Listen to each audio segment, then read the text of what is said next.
often hear about organ donation, the need for transplants, the decision if you should be an organ donor, and families who have to make that decision for loved ones who left too soon. What you don't often see is family of the donor meeting the person who received the life-changing gift. Recently, two families allowed me to witness this moment and have a heartfelt conversation so we could all share the power of organ donation. He was full of joy and love. Durbin Manuel Huertas, a son. He was funny. A brother gone too soon. He was a good kid. He passed away suddenly last year from diabetes complications at the young age of 15. He was like a giver, like everything he got, if you will ask him for something, he will give it to you. Now, giving the gift of sight to Art Dersheimer. I don't have the words to express my gratitude. We were there when the families met for the very first time.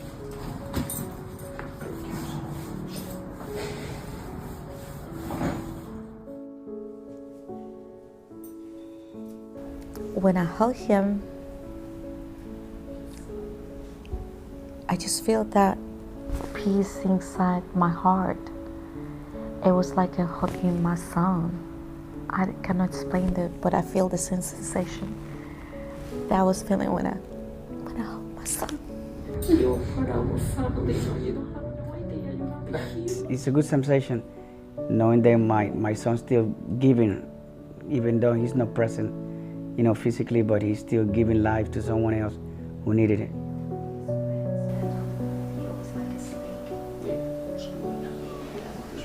What this family has given me, what they gave me with the cornea from their son, is a gift that I can't describe.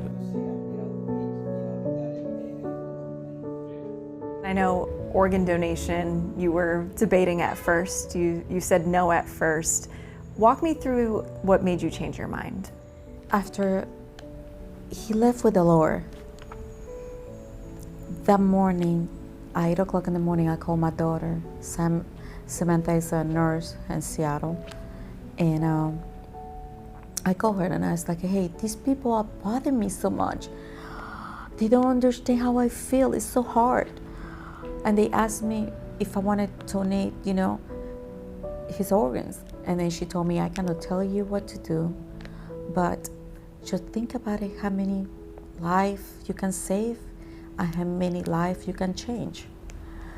So I told her, well, I'm gonna pray, I'm gonna think about it, and we'll see. I feel him. It was like he was next to me, like he touched me. I feel his breathing next to my cheek.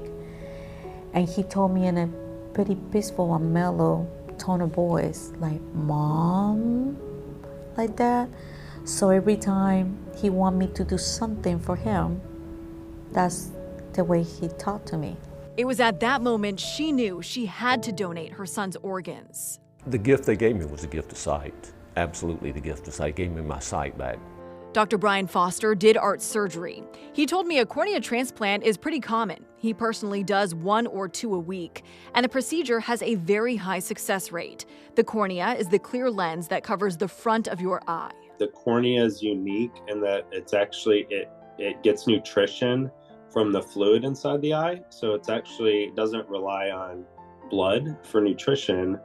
And so it's actually an easier process to find organ donors for corneas than other organs. It's not going to save your life, but it will definitely save your quality of life. This type of transplant is possible through organizations like Lions World Vision Institute. We provide sight for those that are blind or visually impaired, and we do that through donation. The nonprofit is a combined eye bank, tissue recovery, and ocular research center. They helped this donation happen, from the recovery of the cornea to matching it with a recipient. I think that our loved ones, if we donate, they're gonna continue living. They're gonna live, they're gonna give life to somebody. For them enduring such a tragedy of losing a child and then having the strength of character to do what they did. And you said your son was a giver. This seems like the ultimate gift that he gave to people. Yes. We never talked to him about this because we never thought he was going to leave early. But if we would have asked him, I know he would have said yes. That was him. So I got no doubt that he would have said yes with a smile. So we miss him, but I know he lives. He's alive. We will see him one day again.